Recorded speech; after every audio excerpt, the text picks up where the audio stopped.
Hey, how you doing? Welcome, everybody. Welcome to the Tarot Flow Show. Welcome to the Tarot Flow Show, where synchronicity is the star. And I am your host, Alison Pickering, and it is my pleasure to introduce my co-host, the student of all things spiritual from Scandinavia, from Stockholm. And he is my dear friend and co-worker in this sacred tarot work, and that is Kefri Scarabus. Welcome, Kefri. Thank you, Alison. Nice to be here, as always. Nice.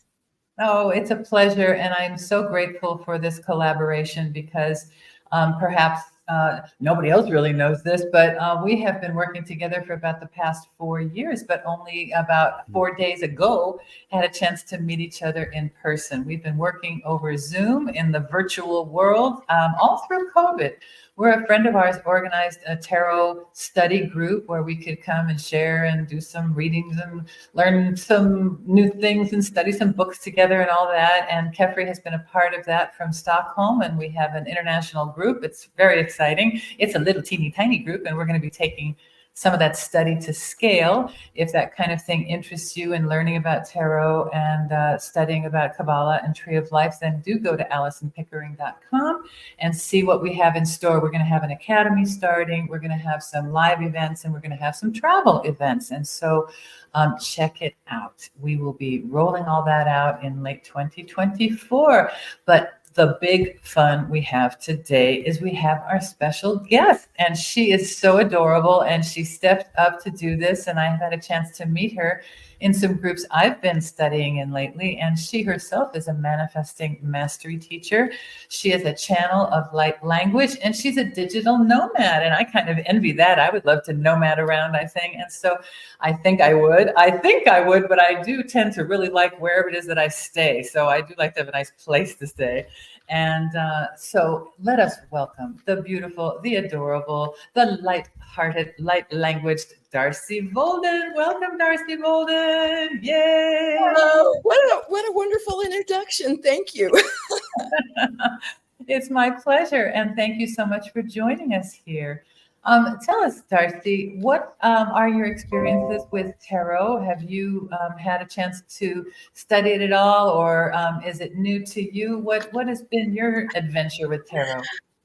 Yes. So I have had several readings many years ago. I'm fascinated by it, and especially people that do the readings. I actually have more of a fascination with you all because of your deep level of understanding of what the cards are showing, and then bringing those messages through. I'm more familiar and work more so with oracle decks. So tarot is still really very new to me. Well, welcome. You're in the right place. And Kefri knows a thing or two about some oracle decks. If you had to estimate, Kefri, including the 3 that you bought today, how many oracle decks might you have in your collection? It was 100 before, but I think it's 150 or 160 now. Yeah. So he has quite the inventory. It's quite impressive. And in that way, he is a resource both for oracles and for all kinds of things, and for tarot. It's been a real pleasure and a privilege to study together. DARCY, you're no stranger to spiritual things. What is your, if you had a goal, if we could wave a magic wand today and say, what would be the great thing to come out of today's reading? What might that be?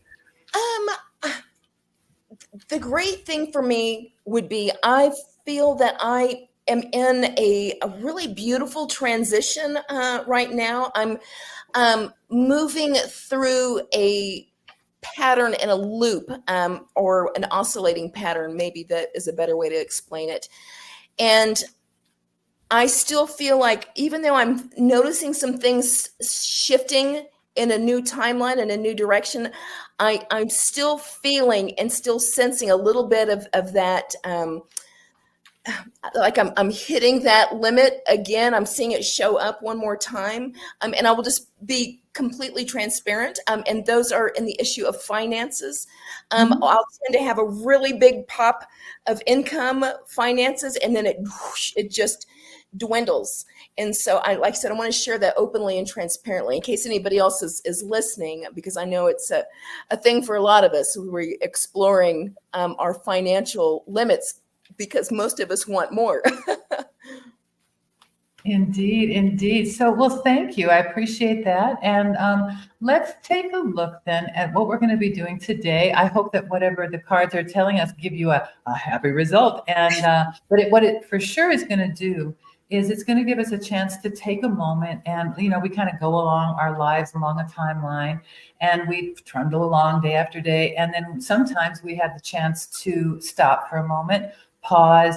It's a meditation, it's a prayer, it's a channeling, it's some kind of experience that gives you some other kind of access. And so that this can be that today, for us to pause for a moment and consider, and this reading is for your consideration, to see what all it can bring to us. So let's check it out and see what our plan is for today.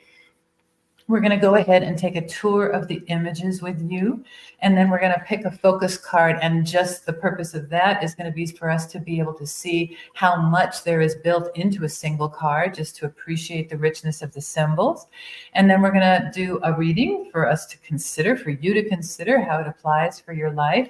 And as I mentioned before we came on, the way Kefri and I do the readings is that I kind of read at a mundane, at a day-to-day kind of, how does this play out in regular life, and how does this play out in our regular kind of psychological thinking. And then Kefri's going to come in and consider some Kabbalistic things and talk about how the symbols that we're seeing in the cards would reflect in one's spiritual development, and what that might mean for what's happening in your various levels as we're thinking about that today. And so that's what we're going to be doing. So let's take a look at the main player in the tarot. And Darcy, you probably know from your experiences before that the Fool, this 0 card, which is neither man nor woman nor boy nor girl or nor person. It's a spirit. It's a spirit unmanifest. It's an archetype, and it represents for us the kind of spirit willing to jump in for another go round, so to speak. And you can see that there's a little animal companion, and that's representing our instinctive self. And our instinctive self is very, no, don't do it. It's too scary. But the spirit has the willingness. The spirit has the bravery, to go forward. And his ornate garment is showing that it's not his first go round. He's got this red feather. We'll see that on other cards. And the hills in the background, the mountain tops, are higher than he is now, but he is higher now than he ever was before. And when he jumps, it's going to be every time higher and higher is the idea. And then that's the 0 card. We have 21 major cards here. And if we took a look at these and we think about them kind of, it's a little oversimplified, but it's a useful way to think. Let's look at that top horizontal row. And in that top row, we could say that the Magician and High Priestess, those first 2 are our masculine and feminine internal polarities. Then all of us as humans have a mother and a father, a physical mother and a father, whether or not we even knew them, we had them biologically. And then the Hierophant represents our education, or what are the social mores, the belief structures that we take on. The Lover's card is like our relationships. The Chariot is like moving beyond our initial home. So if that is the early life and childhood and kind of internal resources in that top row, the middle row is what our friend Anne-Marie calls adulting, the adulting lessons. And so these are the kinds of things that you have to contend with as an adult. You have to deal with your passions with that Strength card. We have solitude in the Hermit card. We've got luck and fortune and education in the Wheel of Fortune, law and our ethics and the laws of the universe in that Justice card, our own position relative to society. Sometimes we're in the flow. Sometimes we are in a pause. Sometimes we're just hung up, some things like that death card, which doesn't represent necessarily physical death, but more just large forces that come through our life, that march through our life, where resistance is kind of futile. And the way that we handle that is by responding. We respond hopefully in a conscious way, and that's the temperance card, is the kind of testing and the mixing of our particular cocktail and our particular unique pathway that we're going to take. And then as we look at that bottom row, we can see that there is these are states of consciousness, shall we say. And in the states of consciousness, the devil card represents a real materialistic state of consciousness, or something that's very focused on power and on status, for example, as if those were the only things. And those aren't the only things. And often reality will come in at a certain point and say, that's not the only thing going on. And it will throw us for a loop and change our perspective, shall we say. And we are left unto ourselves, naked unto ourselves, with our hope, with our who we are, with our authenticity. And then we have to go through the emotional processing of all that with the moon. And that's a very kind of howling experience. And then there is the liberation of the sun, where we make contact with source. And that is so blessed and liberating. There's still a wall between us and there, but it's now carrying us. And then there is the idea in that judgment card of marching to a new drummer and having a new awakening. And in the world card, if you look at the magician, which is that first card, he has one wand. And now this world card with this purple wreath, or this purple sash of victory and the double wands, has achieved the completion in this cycle and is ready to go through the portal into another ending, another beginning, and another kind of go round with this Fool card. So those are the 22 major arcana, like we were talking about before. But Darcy, are there any of these that you would like for us to kind of zoom in on and take a look at the symbols that are in here? Well, I noticed that there were 4 that I should say there's 3 in particular that my eyes keep being directed to, which is the sun, the wheel of fortune, and strength. And then also the star keep popping out at me. Yes, indeed. Those are popular cards. Let's pick 2. Pick 2 and we'll do 2. What do you say? All right. So I will choose, let's see, Wheel of Fortune and the sun. The sun. Beautiful. And if we can do one more if you're dying to do it. Let's take a look at the Wheel of Fortune.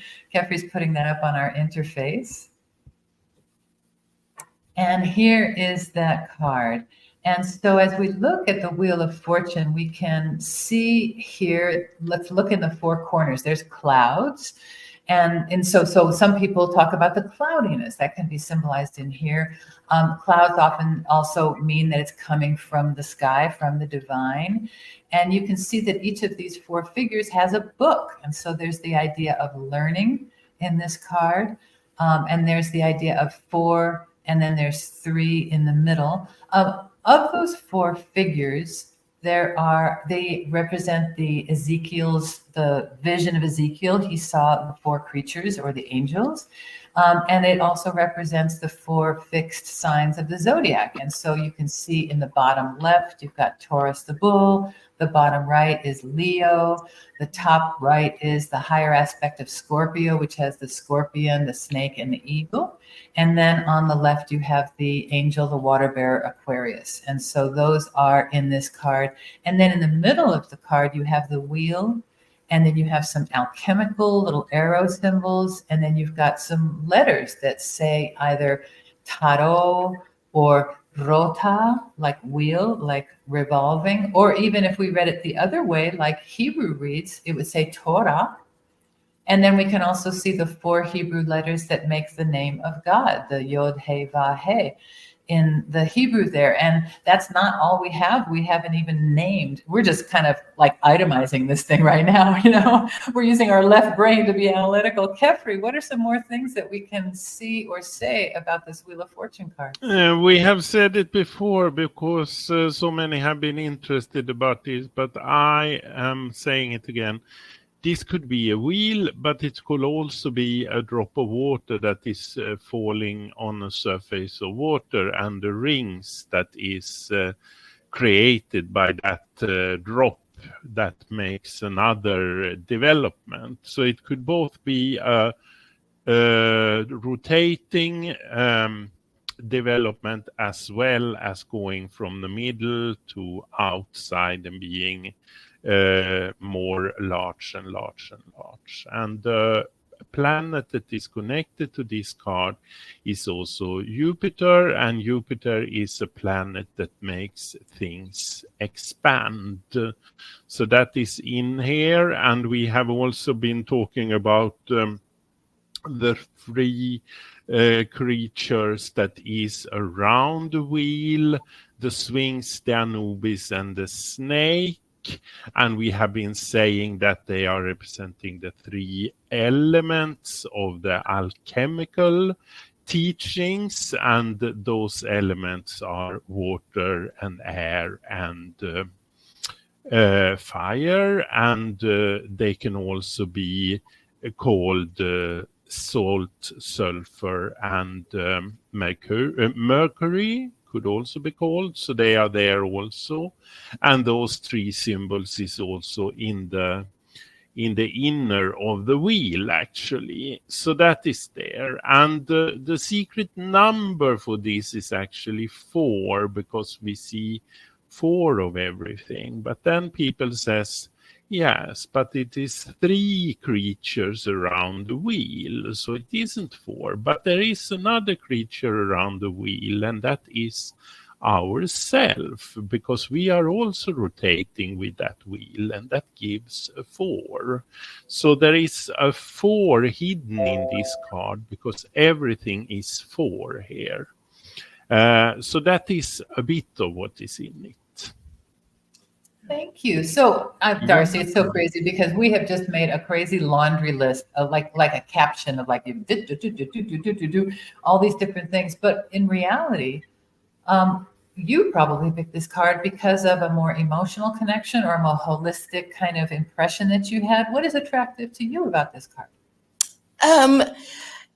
So many things. I will say that the symbology, the symbols in the centerpiece, because of the light language that I channel, and also written light language that comes through me, the symbols caught my attention in a similarity with the light language. Good, cool. Then alchemy might be a nice thing for you to check out then. Very good. Well, that's the Wheel of Fortune. Let's take a look at the Sun was the other card you wanted to look at. Is that right? Yes. Thank you. This card's a lot of fun. I really like it because it's such a happy little card, you know, and you've got this child, and the child is bareback on the horse and has no reins. The horse is completely carrying the child.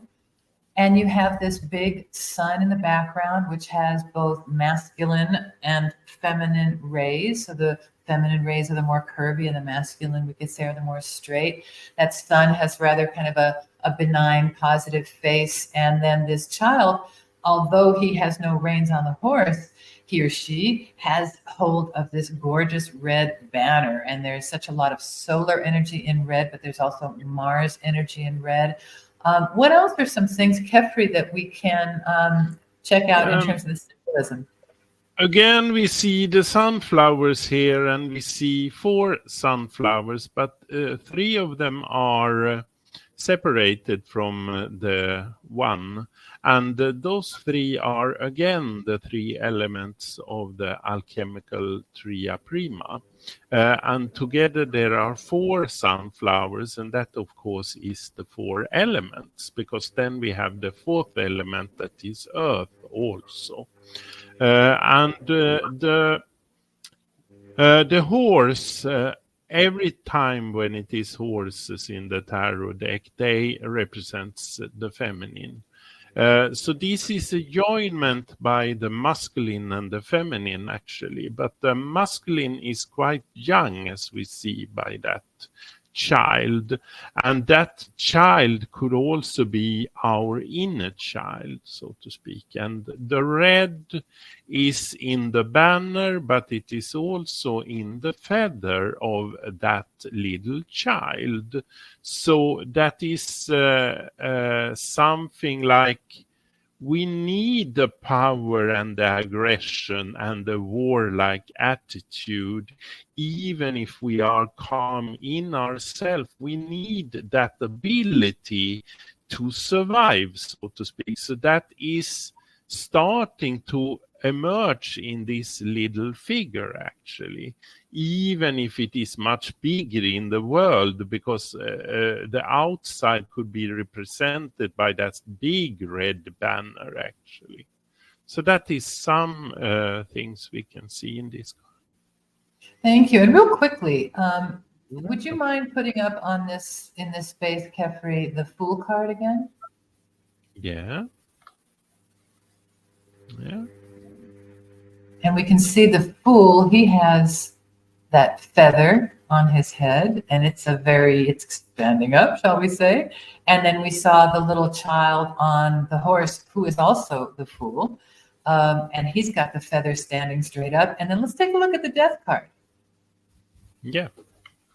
And on the Death card, this figure that's marching through, in this case, has a different kind of feather. It's the same feather, but it is a lot less energized, shall we say. And so make of it what you will, but we can see that there are kind of recurring symbols that we have in here. Let's go back to that. Oh, and we can see, by the way, in this Death card, look in the distance of the Death card, and you can see two pillars and a sun rising beyond those pillars. And so that sun symbol is very, very important as a symbol of hope, as a symbol of Christ consciousness. It is the center of the Kabbalistic tree of life in the place of beauty in the number 6. And let's take a look at that sun again. And so when we see the sun, it's like the sun in the sky, but it's also sun, S-O-N, as we look at that. And so here we go. And don't forget also, Alison, the white horse here. And another white horse. Here also.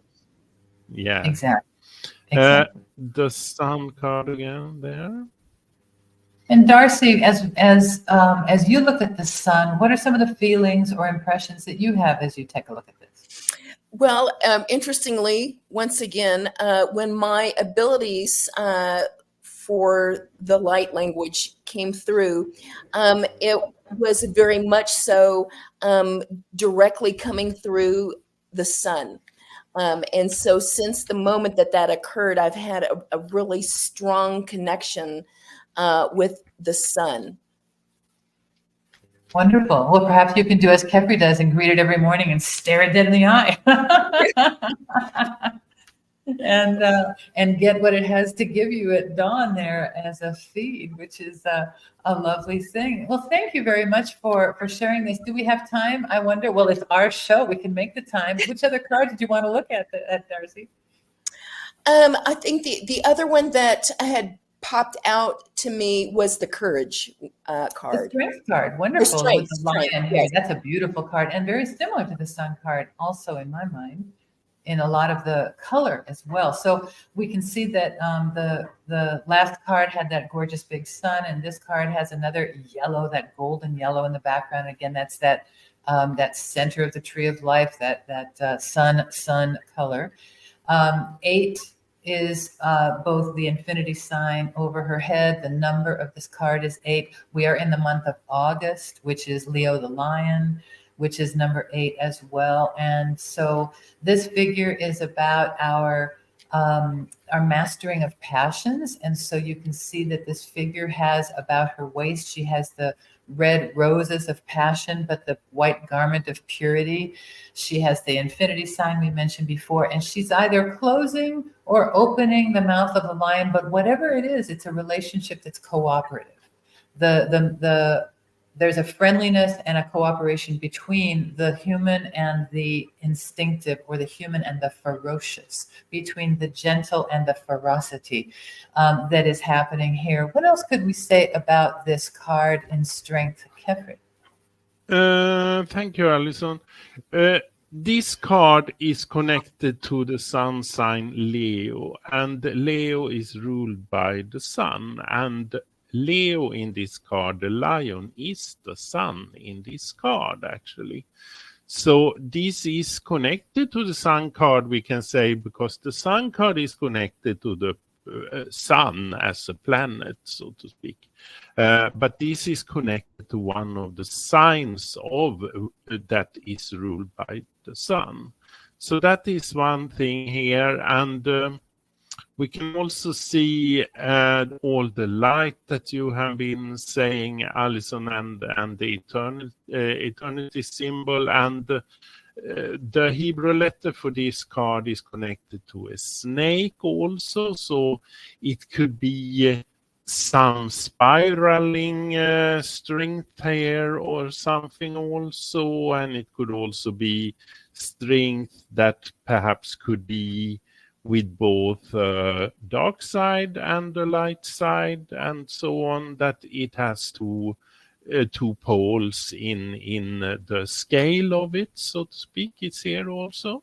So there is a lot there also. Thank you. And what do you like about the strength card, Darcy? I really keep being drawn to the infinity symbol above her head. And then also I was noticing the tail coming between the legs of the lion, which for some reason my attention was drawn right there. Well spotted. And you're noticing how many details are written into these cards, because that indeed is there. And so there's that idea that there's a domination of that the lion is subordinating or perhaps afraid of. And in fact, that perhaps indicates our power in the human to really dominate the instinctive or the animal nature, that we really can bring it to into our power, so to speak. So there you go. So we've just played a left brain game here, so to speak, with looking at the items, because what we've done is we've taken an analytical approach where we've kind of taken the card apart. But where the cards really have power is in their ability to synthesize both with their meanings and what they call to mind in our intuition, as well as the positional meanings that they have in a layout, for example, that we'll be doing in a little while. So this has been a little adventure in the major arcana, and I thank you, Darcy and Kefri, for doing that. Let's take a look at the rest of the tarot cards so that we can understand what our visual vocabulary is, so to speak. So we're going to go and take a look now at the minor suits, which you can probably see are relatives. They're like the ancestors of the playing cards that we use for gin rummy or poker, or playing Vegas, whatever games you play, blackjack, things like that. And so we have our four suits: the wands, which is related to the clubs, and then we have the cups, which is related to the hearts, the swords related to spades, and pentacles related to the diamonds. But as we look at it in the tarot sense, I'm going to talk about this, and I'm going to flip it so that the Ace of Wands, so let's look at the wands as being up high, and then the cups, and then the swords, and then the pentacles on the bottom. And in this way, we're emulating the Kabbalistic tree of life, which has 4 different worlds. And the first world, which we really as humans can't even reach, which is the realm of intuition and spark and the things that kind of get us going. And oftentimes we don't know why we like something. We don't know why we got that idea. We don't know where that idea came from, and we can't generate the idea, but we can respond. And so what we want to do is really increase our connection and our ability to receive from the intuition, from that fiery, sparky place. And so that's the representation in the wands as being fire, intuition, and it's up there. And then up, down from there. And then we're also to anchor this in something a little realistic, shall we say. Let's talk about this being an idea coming from inception into actual manifestation. You're a manifestation person, so we're going to trace the process. And so the initial intuition is represented with the wands. But if anything is going to happen with that particular intuition or with that particular spark, it has to be cared about. You have to be invested with care and with emotion, and that's the cups. And so that's the next world where we have access, and that's our emotional world. This is also why it's so important for us to maintain a balance in our emotional world and use our thoughts to help balance our emotions. But we would be investing that thought with care. And you can see there's the Holy Spirit dove coming down there, this abundant, overflowing cup. And then look down at the knight. You can see that he has so much care in this grail cup that he's carrying forward in such a ceremonial way. And he's going to cross the water to complete this mission. So there's that idea of purpose in the cups as well. And then if that thing that we care about is going to make its way closer to reality, then it probably is going to need some kind of a plan.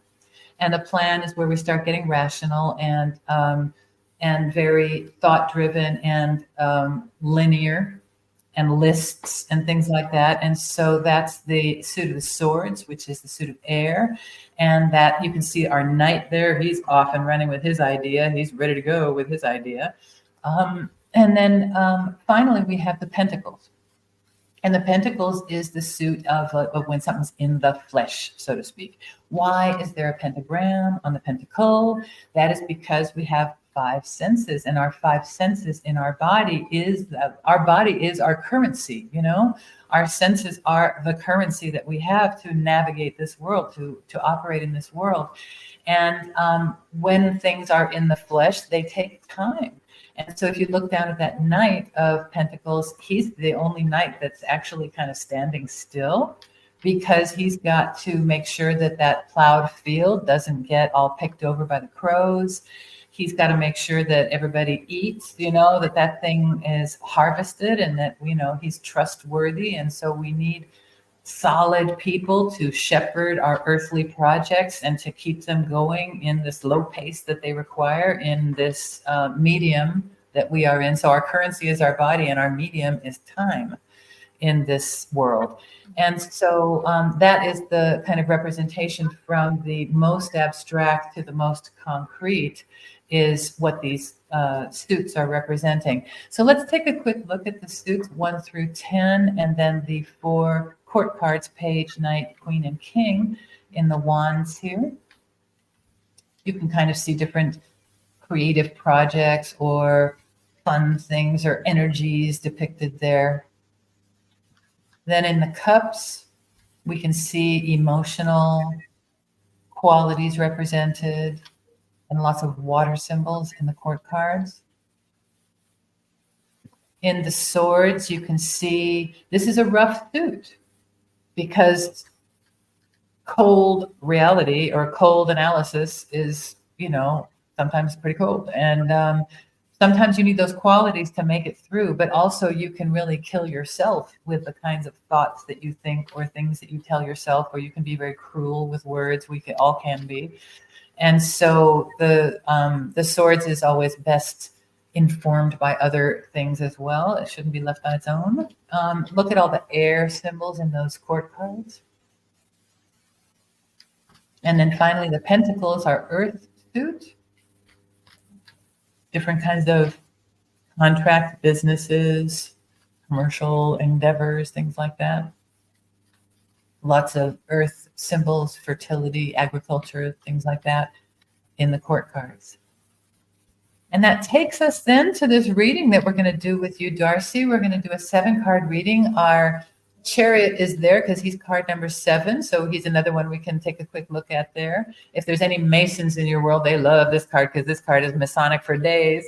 And you can see the 7 cards we're going to use. We're going to start with the top middle here, and this is going to be the issue that comes up. And we may be looking at your kind of financial reality, or we may see what sometimes the cards tell us something else. We'll see what happens. You probably have experienced that. And then on the bottom, we have a timeline.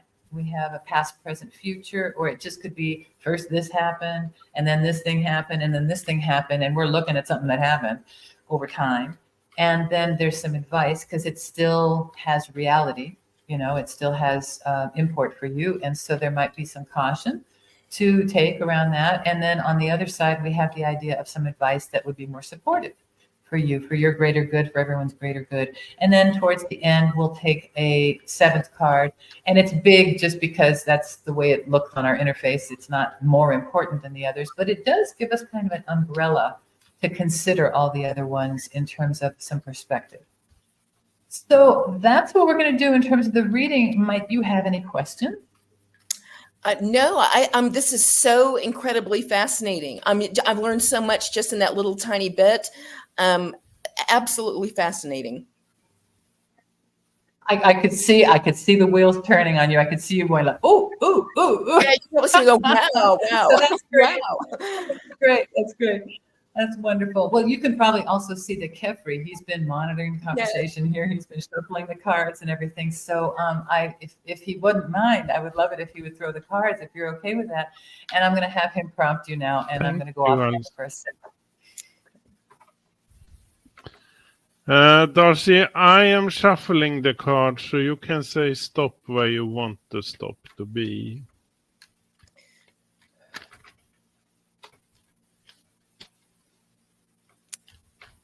Okay, stop now. There. And do you want to cut the cards, and how many times do you want to cut the cards? 3 card cut, please. 3 card cut. 1, 2, and 3.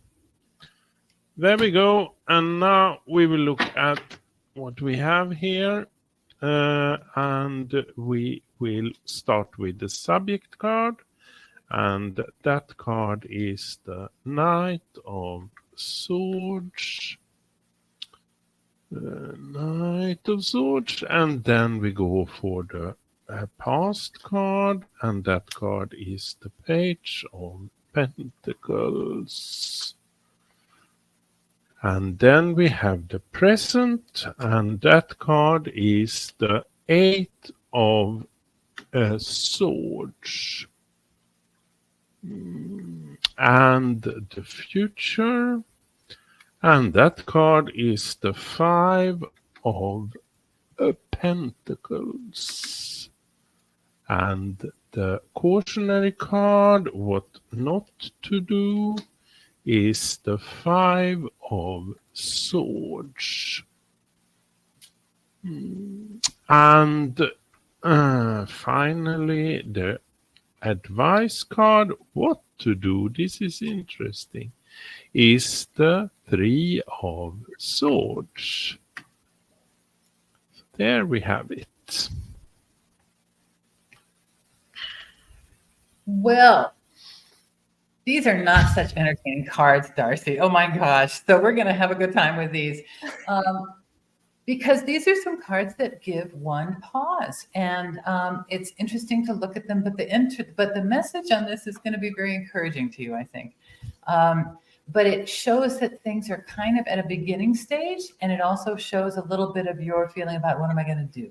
So let's take a first look at the Knight of Swords, that first card, please, Kefri.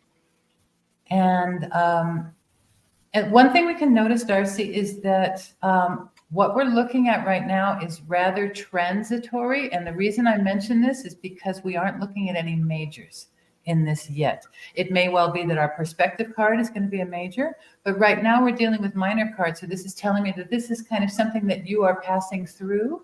You're a nomad. This is one of your phases, okay? So we're not looking at like your life's destiny at this point, but we're looking at kind of where things are at right now. It's like a little progress report.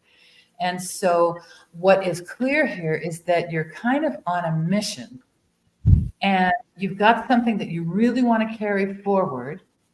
And there is a sense of urgency about you in doing this that really has a very missionary flavor to it.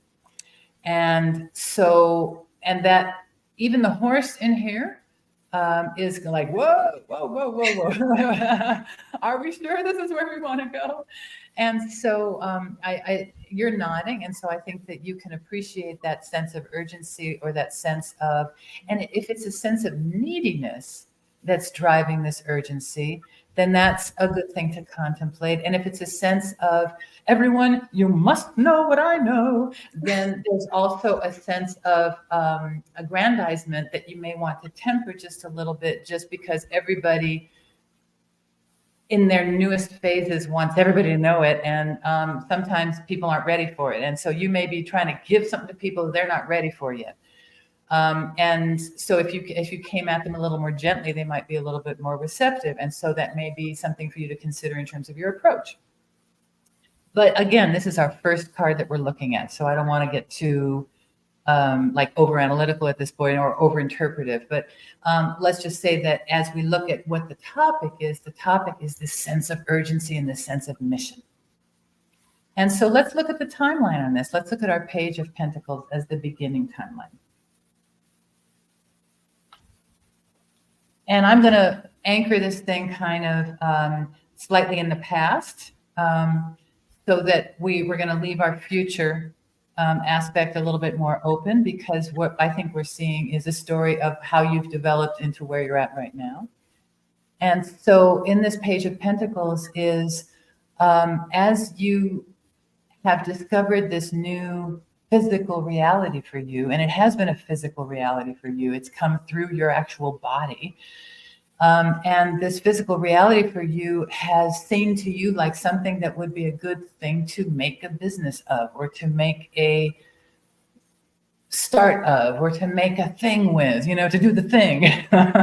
We're going to do the thing network. And so this might be your thing, that you want to do.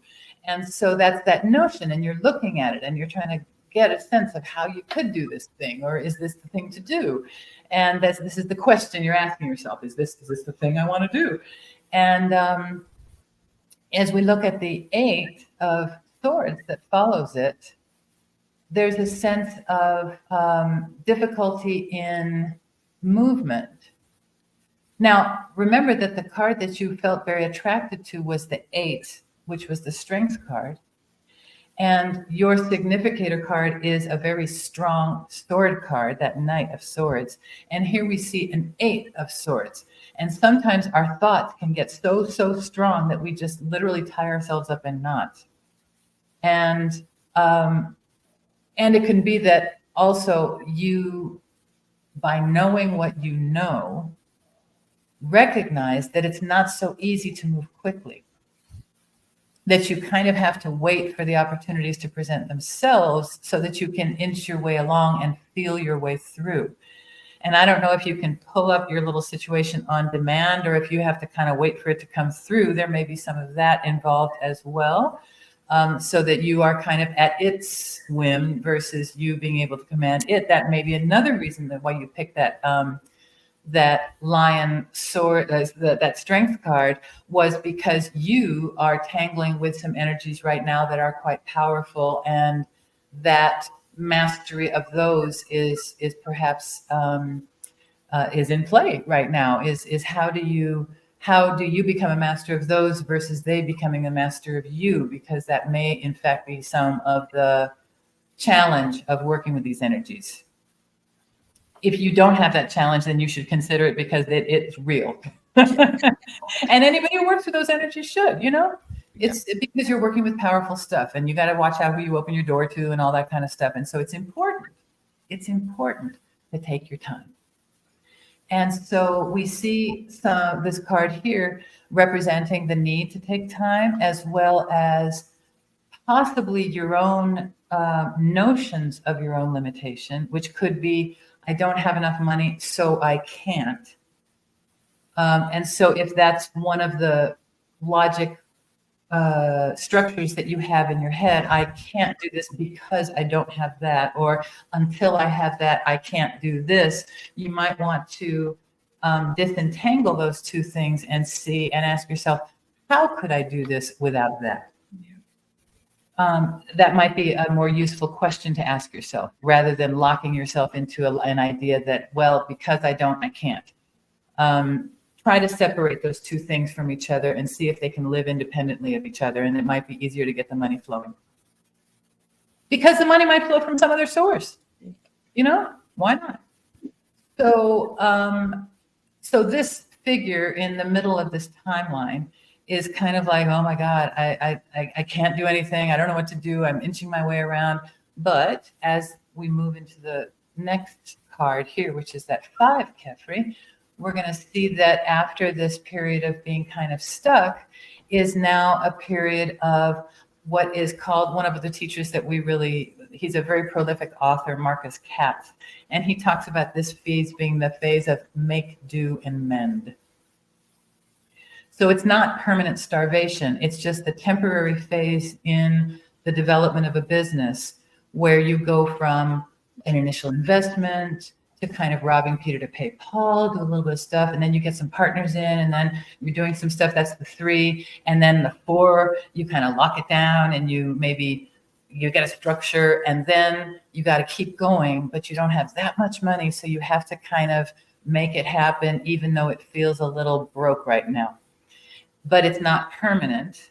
And it's a voluntary thing. You are voluntarily going through this so that you can make this business happen in another way. So this is a temporary phase that you're going through. That's just the phase of make, do, and mend as you move forward into your next phase, which is going, and in another like 2 months, you're going to be in a whole other continent, right? And so what little I know about you, if that plan is still in play, you're going to be, there's going to be a whole other circumstance around you. So many, many things can change in a short period of time. But this phase that we're seeing right now is the phase where the business is getting developed and you are getting developed and you're just having to figure it out at this point. And what's interesting is that this is a 5. And then the other card that we see in the advice position, which is a 5 of swords, and there's a lot of swords in here. Of 6 cards, we have 4 swords and 2 pentacles. So we should notice that there's no wands and there's no cups. And so this is all about thoughts and money, thoughts and money, thoughts and money. There isn't a lot of emotion in here, and there isn't a lot of inspiration in here, shall we say. So we're looking at a very kind of functional reading, I would say. So one of the functions that this reading is recommending to you in the 5 of Swords is to avoid the 5 of Swords card is going to tell us to avoid an all or nothing attitude. Avoid a take no prisoners kind of attitude. Avoid walking away in disgust. Avoid winning arguments at all costs. If you're thinking of abandoning the whole plan, don't do that. It's not a good idea.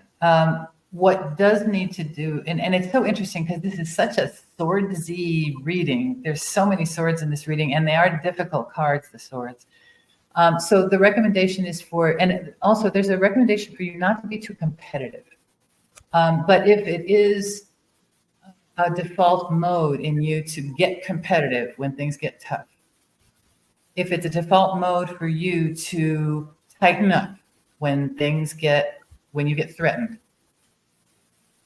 if it's a default mode for you to say sharp words when people criticize you, then you should back off of that as much as possible and train yourself to take a breath. Yeah. It's interesting to hear you say that because I'm not that way to other people. That's to myself. When I hear you say that to myself. I hear you. Okay. So be kind to yourself. Be kind to yourself. Avoid those wounding words. Avoid the kinds of things that you would never want anyone to say to a child. Don't say them to yourself. Avoid saying them to yourself, So find other words. And when I was teaching, and I taught for a long, long time, the greatest thing I ever learned from Tony Robbins on an infomercial in the middle of the night in the 80s was to avoid the word don't. And I'm using it a lot today. So you'll see that I'm trying to shift away from it. But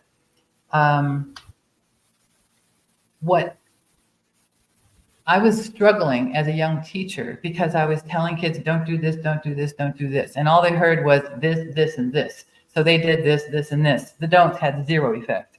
But when they did that thing, I had to like go and punish them or consequence it or whatever.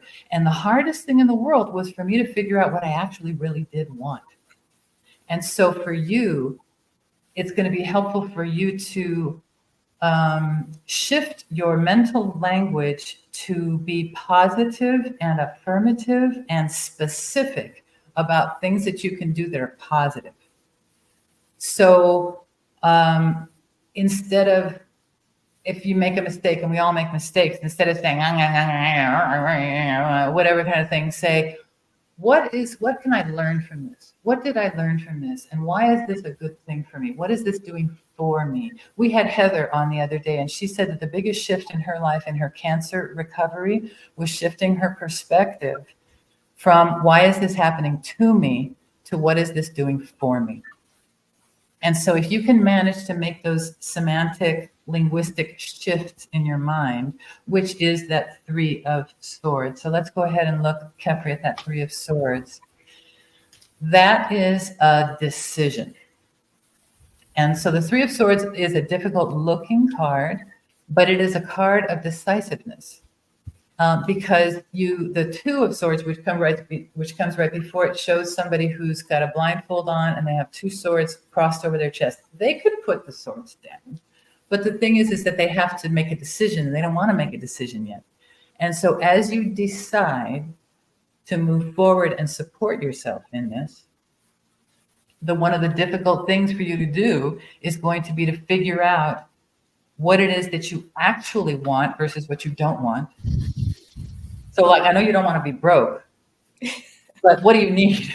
What do you want? You know, I don't want to be poor. I don't want to be in debt. I don't want this. I don't want that. But to figure out what you do want and to articulate what you do want is actually to stake a claim. And that is to, I have this old Mary Engelbreit thing, and it shows this little girl going down a path, and she goes down this path over this way. And the sign over here says, no longer an option. Yeah. So once you make a decision, the other thing is no longer an option. And that's why we often sit on our decisions and don't make them for a long time. And so as you make your difficult decisions as to the directions you're going to take, rather than being self-critical about it, just put a stake in the ground and say, that's where I'm going and that's what's for me. That's for me. That's for me. Not, I don't want that, but that's for me. Take the affirmative direction, and that's going to be very helpful for you. It's going to be, I wonder if you'll be surprised, as I was, at how hard it is to figure out what I actually wanted. I knew what I didn't want, but I didn't know what the hell I wanted from those kids, from my own life, that kind of thing. But the minute I articulated it, those little kids fell right in line, and so will your subconscious mind. And then you can be like all praising yourself. Oh, that was fabulous. I'm wonderful. I'm wonderful. And you won't have to be so hard on yourself. And you don't have to be so hard on yourself right now, except that it's one of those unconscious habits that we have as humans, because perhaps we came from a very punishing background, or we came from a background that had really high standards, and if you didn't meet them, then you were just not worthy, or something along those lines. And so we carry those things with us in our hearts, and then we don't meet our own standards, and then we are not worthy, and we're not worthy, and that's a real downward spiral, you know what I mean? So so it may be difficult to figure out what you actually want, but as you figure that out, you will be able to move very quickly out of this funky 5 space and into what are the 6s, which is a much more harmonious place. And that's the place of the central consciousness that we were talking about, etc. So that's what I see in these challenging cards. And let's hear what Kefri has to say about these cards, because he has an interesting take on these. And I've talked about this very much in kind of business and world and, day-to-day kind of things. Let's see how this might, be in the heart and mind kind of thing. Yeah, thank you, Alison. I'm looking at this card, and I look at this a little bit deeper, I think, and I see, Darcy, your willingness to meet the light and to take it in and everything, but I also see an urge to find what you should do with this and how you should do it and so on. And that is, Alison has been into this also. There's no hurry with this actually, because you are in the light for the moment actually, and you will not lose that ability or that position to be near the light. So there is no need to hurry actually, but be there, feel it, and feel what it is. And that is also connected to that page there, because he is in all the light he can be, and he also holds a sort of a resource full of light in his hand. And that is a bit of what you are doing, I think, that you have discovered a gift or an ability, an unusual ability you have, and treasure that and honor it, and let time show what you should do with that, because there is a myriad of ways you can make use of that ability actually.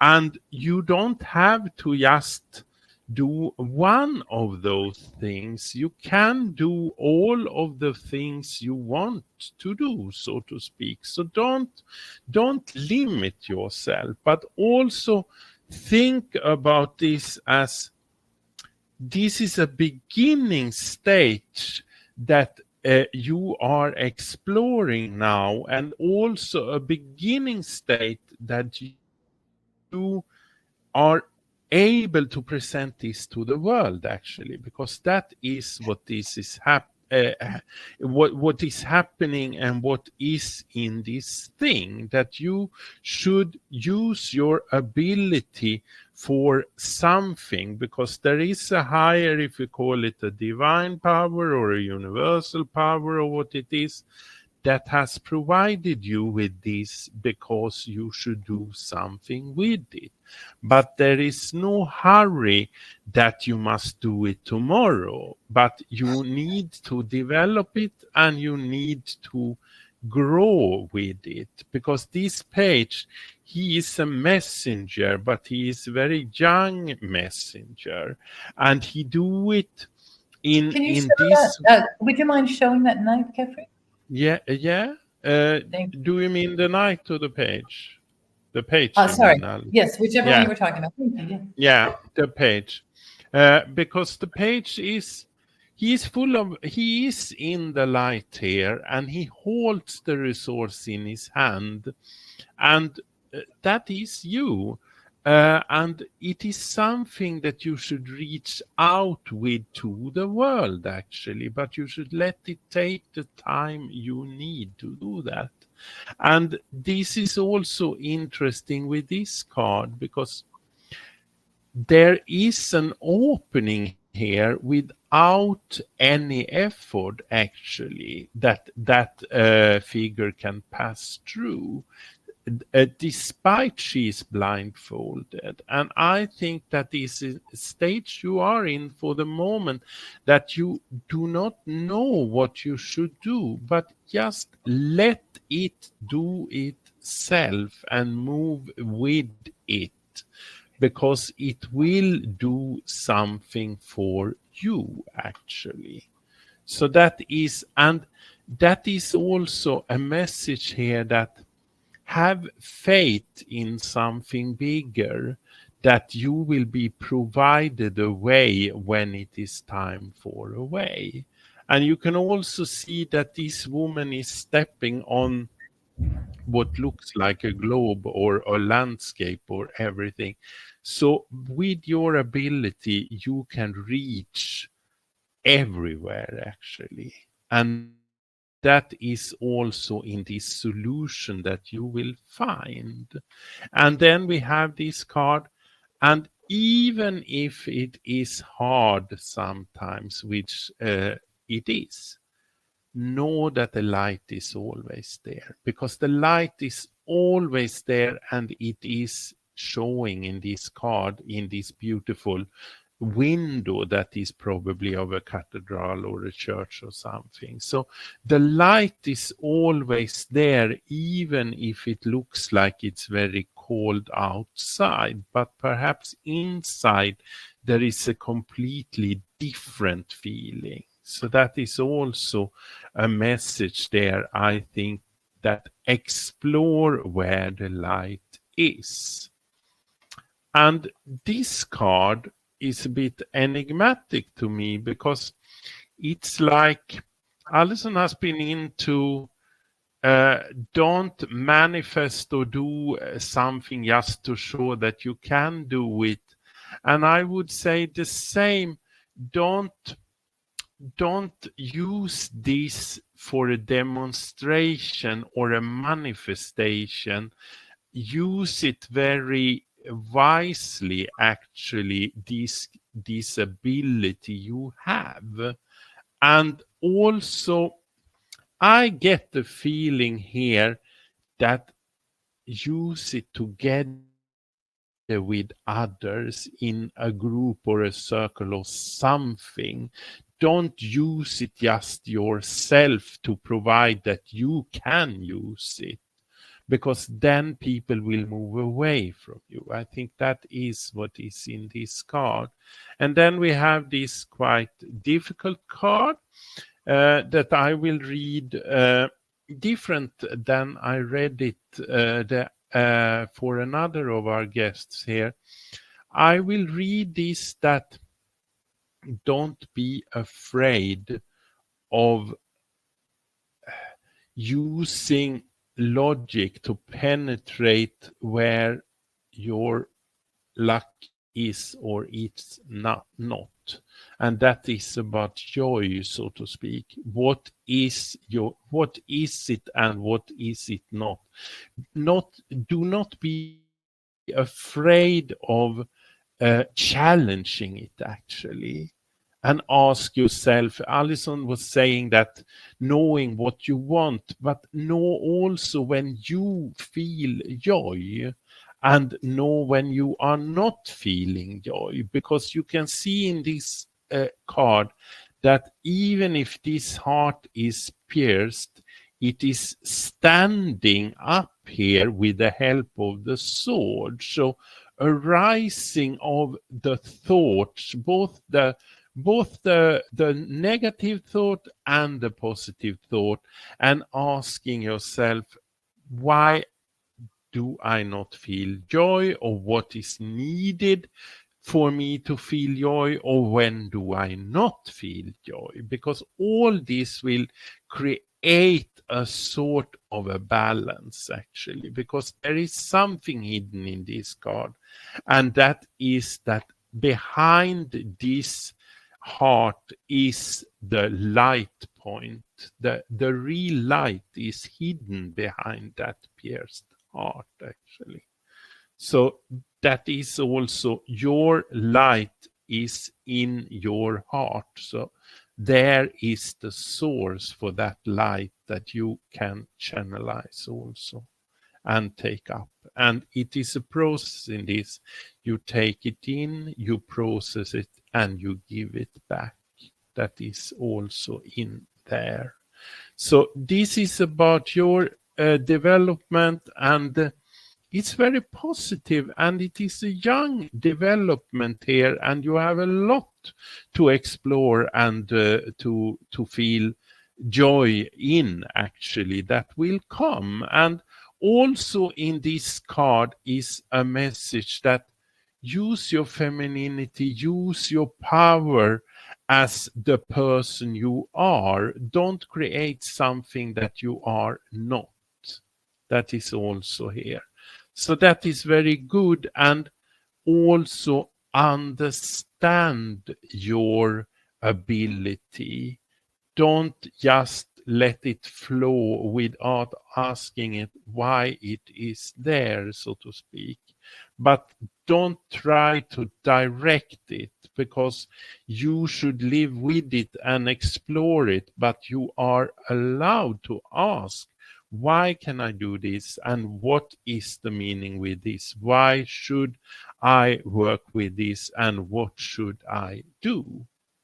And that is without having any like that night that I must go forward, I must make the money, and this is the way to make the money, and so on and so on and so on.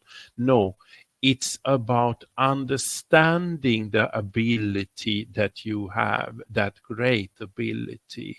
And that is the point of this card here in what we call an advice position, or what is good to do, so to speak, for you. And with that, we will also draw the 7th card. And actually, that is 2 cards here today, because 2 cards were coming out of the deck. And I can show them both here. The first card is the 5 of Wands. And I think that has to do with the cooperation that I was saying before, the group and everything. And the second card, that is a more important thing here, I think, is the World card. And that has to do with a sort of a portal that will open up for you when you will see a new way of doing things, or being able to be even stronger in your ability. And I stop there. Thank you. Lovely, lovely. Let's go back to that 5 of Pentacles, if you don't mind. Yeah. Because it's so interesting. We have 4 swords and 2 pentacles, and the 2 pentacles, and then let's look at the 5 of Wands, and then this 5 of Wands that pop. So, and then we got 3 5s, and so a real profusion. And so the 5s are really kind of this weird imbalanced hinge point getting into the 6. And so you can see that there's 5, 5, and 5 here. And the only one that's lacking is the 5 of Cups, which is a kind of a suffering card. And so this one is more like a brainstorming card. And so I think that this connects with what Kepri was talking about asking the questions about with your energies, and talking about why and how and what does it mean, and being in that questioning process. And this is not fighting. That 5 of Swords is the one that's really a take no prisoners one, but this is more like sparring.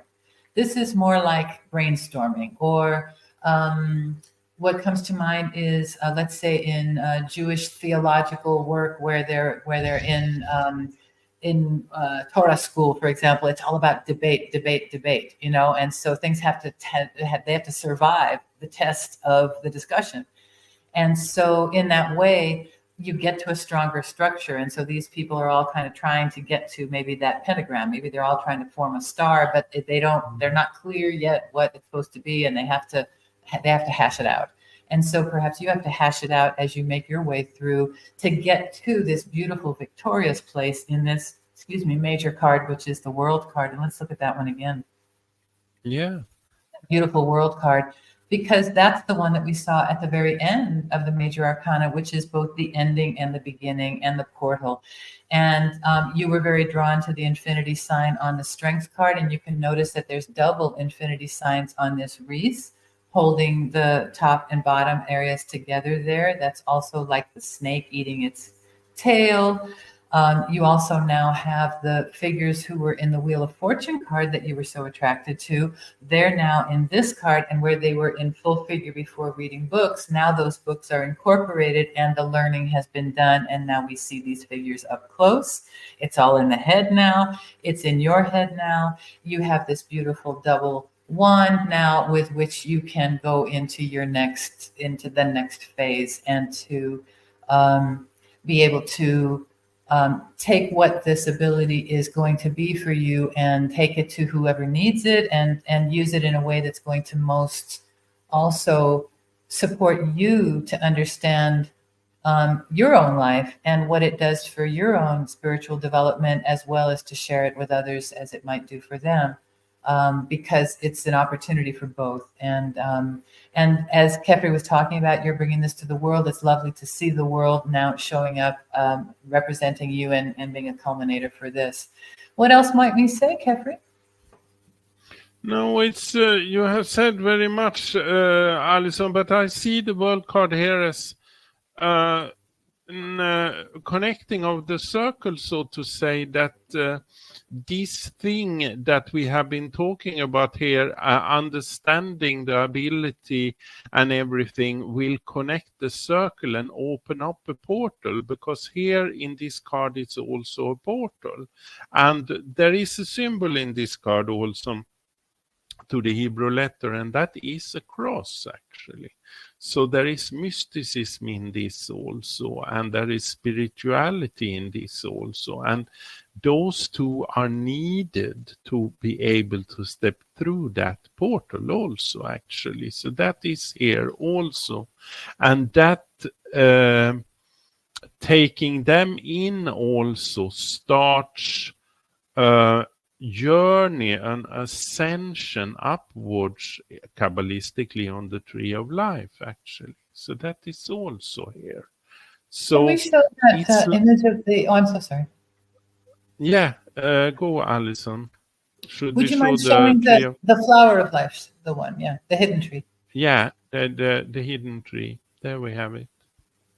So here's an image of the Kabbalistic tree of life. You may have seen this image before, and then the flower kind of matrix is in a couple of different cards. For example, Julie posted a card today with someone falling back into that flower figure, and into that matrix, shall we say. But this is one of the images, the Kabbalistic tree of life. We on the earth are on the very, very bottom where there's those four colors. And then the pathway that's directly above that, is it not the world pathway? Is the one directly from our world, shall we say, to that purple of Yesod. And I believe that's right. So Kefri will correct me if I'm wrong, but in that world card, that gives you then this kind of initial boost up, so to speak, that you are making this connection up to this place of foundation. And the place of foundation in Yesod in that purple, and you saw that she had that beautiful purple sash on her in the world card. And so each of these spheres represent a different kind of, let's say, a spiritual way station or a spiritual quality, but the paths between them are each represented by one of the major arcana. And that world card is the little one that is between the purple and the one on the very bottom. And the idea being that if for the most balance, it would be helpful for us to ascend and to all of these things are like a spiritual skeletal thing where you have to flex all the muscles and get, in shape across all of the areas. We're getting in shape and we're strengthening our ladder back to the source and everything. But the first one you want to get is that first one there. And you want to kind of keep it up the middle as much as possible to maintain your balance. And so it's a very, very nice start to be doing that with the world card as we kind of make our way back from the world through all these cards backwards back to the Fool at the very top is one other way of looking at those major arcana. So that's one little bit of the tarot flow that you have experienced today. And I hope that this has been relevant and helpful for you, Darcy, as we take a look at all this. Yeah, absolutely. So I guess what is so fascinating really is that has been the biggest thing in my life right now, with these abilities that have opened up for me. And so when you're speaking of them and kind of the direction, it really, really, really, really spoke to me. Because I am still young with these gifts and these abilities and still trying to understand them. And yes, very much so on a mission. And yes, I have felt in just such a hurry, like we gotta go. And so also kind of being in this, I don't want to say kind of like a push pull, kind of like this hurry up. And they're like, okay. And then, like you said, just kind of like go with the flow here. And I do love seeing that world card at the end. And so very much so when you say about that portal and stepping through, that actually has a lot of very significant meaning to me, actually coming in here even before we had this session. So it speaks very loudly to me. It is a lot of confirmation. It is a lot of validation, especially again, seeing that world card at the end is kind of like, okay, yeah. Yeah. And you're going, you're traveling the world, aren't you? Which is going to be a lovely thing. Yeah, indeed. Indeed. Well, you are welcome. I hope you'll consider coming back in a couple of months, and we'll see. We'll do a little, see what's happening then, and see how things have changed and all that good stuff. Yeah. Yeah, absolutely. I just said thank you, Kefri. Thank you, Alison, so much for your wisdom and knowledge and teaching. I've learned so much, just even in the educational piece in the beginning. Like I said, that was so fascinating. So, all right. Okay. Well, you're a beautiful woman, and we appreciate you, and we look forward to learning more about you and what you're doing and all that good stuff. And tell your friends, come on down to the Tarot Flow Show. So. You know I will. Well, I thank you for being our guest here today. I very much appreciate your willingness to subject yourself to what we're doing here. And as we bring in our little closing music, I say thank you again to Kefri Scarabus. Thank you, Darcy Volden. And everybody, hope to see you again soon. And check out all of our good stuff we have coming up at AlisonPickering.com. We'll see you very soon on the Tarot Flow Show. Thanks again. Bye-bye. Stay with us, Darcy.